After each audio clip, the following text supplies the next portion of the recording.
هذا الكتاب. دوس عليه دوس عليه. كل شريف أن يدرس هذا الكتاب.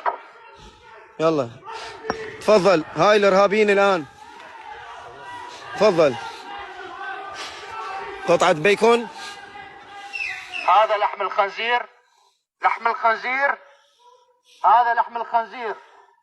هذا لحم الخنزير يا جماعة هو أشرف من محمد، أشرف من رسول الإسلام.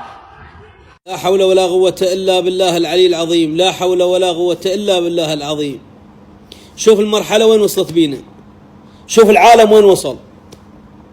شوف هذا ابن، استغفر الله يا الله، هذا جاي يدوس على القرآن.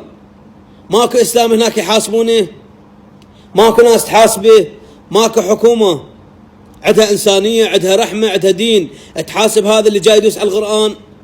ولك هذا كتاب الله من تروح لفدوة أنت وعشيرتك وأهلك.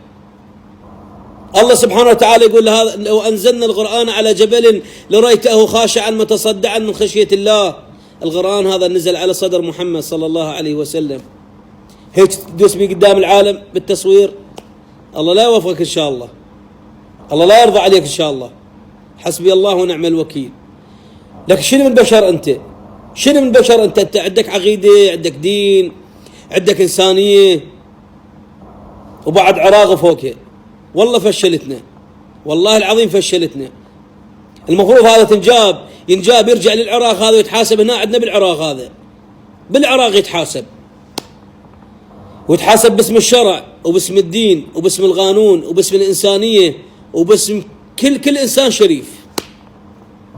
والله عمي كارثتك أنت، وحق رسول الله كارثة. الله لا يوفقك إن شاء الله. اسأل الله ورسوله. ليش ولك ليش هيك؟